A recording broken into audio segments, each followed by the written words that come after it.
Beautiful, isn't it? That was part of a banquet at a wedding reception. No banquet is complete without a tableau of carved vegetables these days. Have you ever wondered about its place of origin? The land of the white elephant, Siam, now known as Thailand, is its place of origin. To be more precise, the art of vegetable carving originated in the royal kitchens of Thailand. Vegetables occupy an important place in Thai cuisine, and no meal is complete without them. Thai cooks believe in serving a meal that is appealing not only to the palate, but inviting to the eye as well. They seem to have chosen vegetables because of their wide range of colors and shapes for garnishing the meals. Thai cooks have elevated the mundane task of garnishing meals to the fine art called vegetable carving.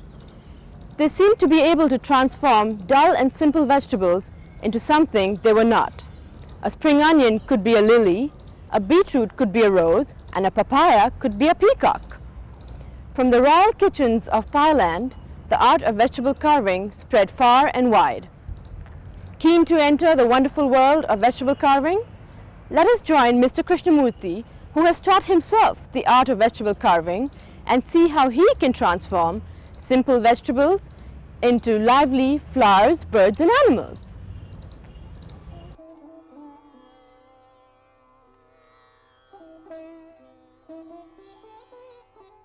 The vegetable carving that we see frequently is in the form of flowers.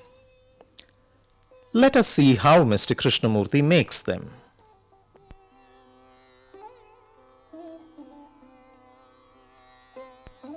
You require a sharp knife, a peeler, a few toothpicks, and a few broomsticks. You will also need a few matchsticks. And, of course, vegetables. Krishnamurthy makes flowers out of spring onions, radishes, carrots, beetroots, and cucumbers. Now follow him carefully. Take a spring onion. Cut away the leaves of the spring onion from the bulb neatly. Trim them into 2-inch long pieces like this. Now slit one end of these pieces. These leaves form the sepals for the flowers. So make sure that you have enough of them. The same can also be used as stems. Now let us get on with the flowers. Cut both ends of the carrots neatly. Then peel them. Make a few ridges on the surface with the serrated edge of the peeler. It gives a texture to the surface of the carrot. Give a few slanting cuts to the broad end of the carrot, leaving a square base. Now make slices parallel to the ones you have already made.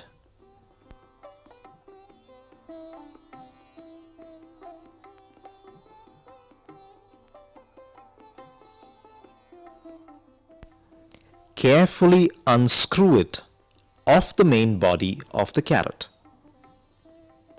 We have one set of petals for the outer circle. Trim the carrot once again and make another set of petals which will fit into the outer circle.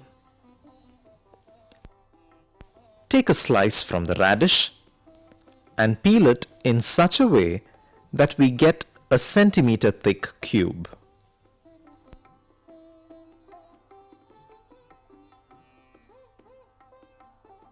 Shave off one end of the cube to give it a conical shape. Trim a piece of carrot or radish for the base. Fix the sepals first and then the outer circle of petals into the base with toothpicks.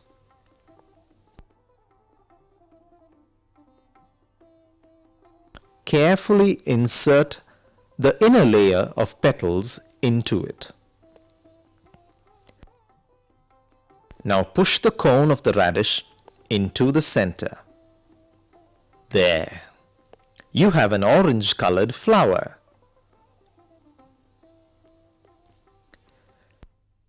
Now, you can make as many flowers as you want in this same way. Just remember to place the completed flower in a bowl of cold water to keep them fresh and crisp. Now Mr. Krishnamurthy is getting ready to make some white flowers. Take a few spring onions. Cut off the leaves of the spring onion, leaving an inch-long stem. Clean the bulb, but do not peel it. Make deep zigzag cuts around the center of the bulb like this with a knife. Complete a full circle and separate the two halves of the onion slowly.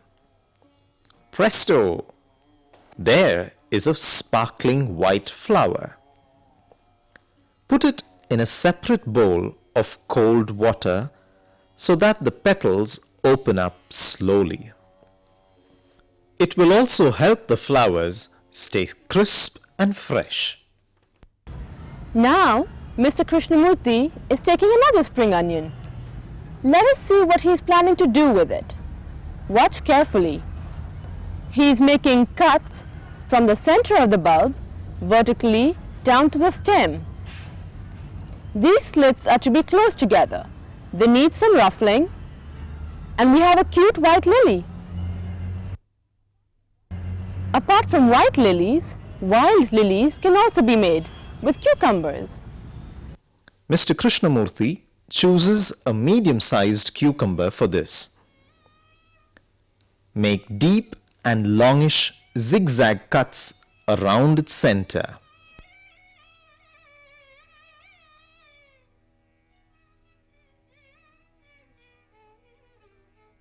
Now make some parallel cuts to the ones already made, not very deep, but only to cut through the skin. Do it on both the sides. Separate the cucumber into two halves.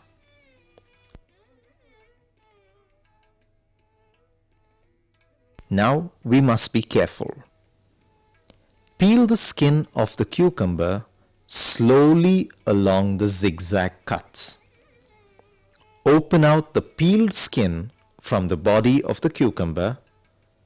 Slowly push the peels into the parallel slits that were made earlier. It's a little complicated. Have a look at the flower. The lily of the valley is ready. Isn't it gorgeous?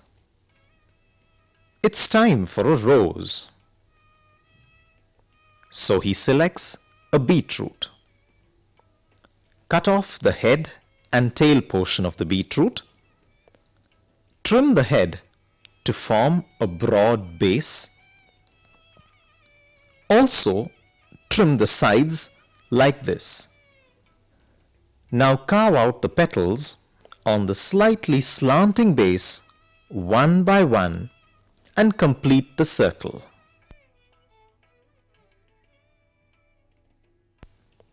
Then cut into the beetroot below the petals and remove one layer. Be careful and don't break any petals.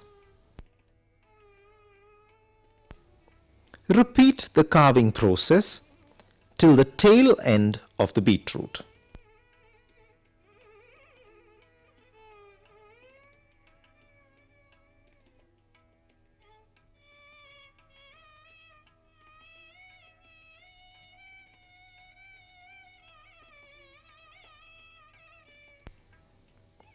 Shape out a carrot piece into a base. Now fix the spring onion sepals to the base using the toothpicks. Arrange the flower on the sepals. Wow! A velvety red rose. Different colored roses can be made by using carrots, radish, tomatoes, and so on. Look at this bunch of flowers carefully. It has roses in different colors. These flowers are made from radish. Can you try making them yourself? It's not difficult. Some of the flowers we just saw can also be used for decorating salads. Just the sight of it will improve one's appetite. Just let loose your imagination and you will find that you can come up with many more ideas. Now that we can make different types of flowers, we need a flower vase. Let us watch as Mr. Krishnamurthy makes a vase. To make a vase, we need a watermelon. Cut both the ends like this and the vase is ready. And now it is time for flower arrangement. Insert a broomstick into the spring onion leaf to make a stem like this. Make several of them. Take the flowers out of the water. Push in the stems carefully into the base of the flowers. Now arrange the flowers like this.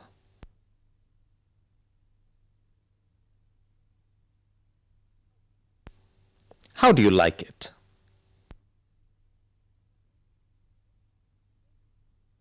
Here we see a bottle gourd used as a vase for these beautiful roses made from beetroot.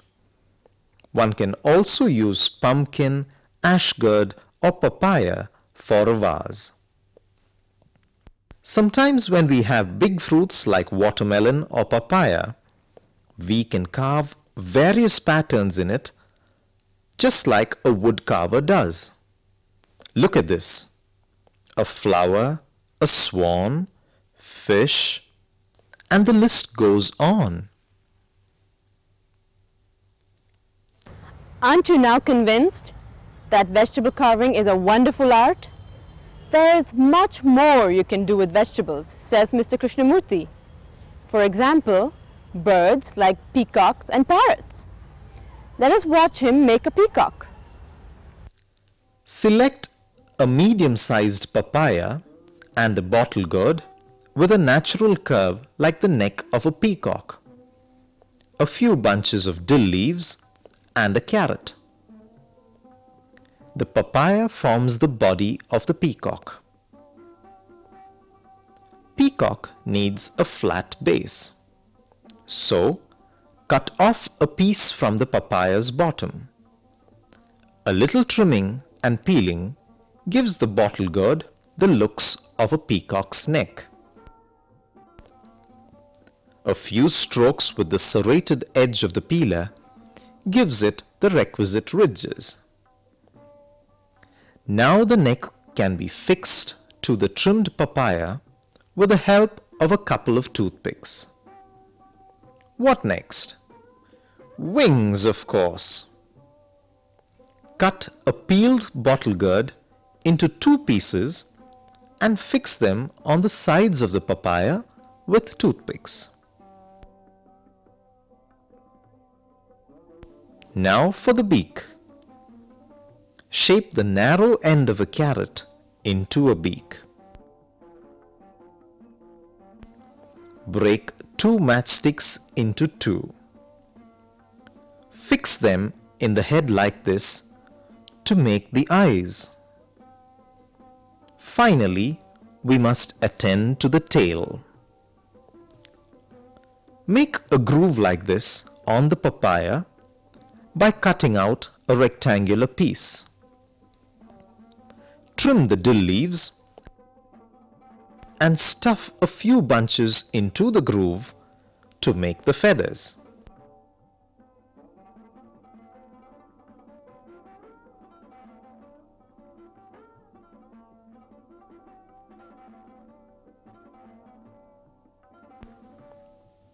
Lo and behold, you have a peacock. Here is a parrot. Look at it carefully. Perhaps you can make it yourself. You might also want to try carving this pair of birds in the nest, or this fish, penguin, or even this palm tree. Amazing! Isn't it great to be able to transform dull and simple vegetables into creatures full of life? Mr. Krishnamurthy's repertoire is sufficient to fill a veritable menagerie. Penguins, peacocks, parrots, and what have you. Did someone say, what about animals? Why not? Let us watch him make a tortoise.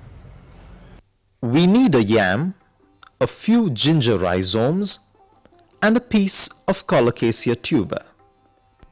Cut the head of the yam neatly to form a base. This is going to be the body of the tortoise. Now make a groove at one end of the body to fix the head. Fit the colocasia tuber into the groove with a toothpick. Select 4 equal-sized ginger pieces for the feet.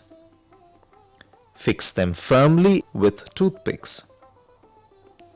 Now choose a longer piece of ginger for the tail and fix it by making a small groove in the body of the yam.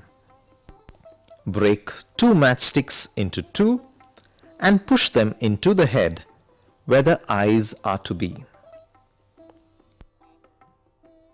Now have a look at it. Isn't it cute? Place it on a white surface and give it a few dill leaves to munch.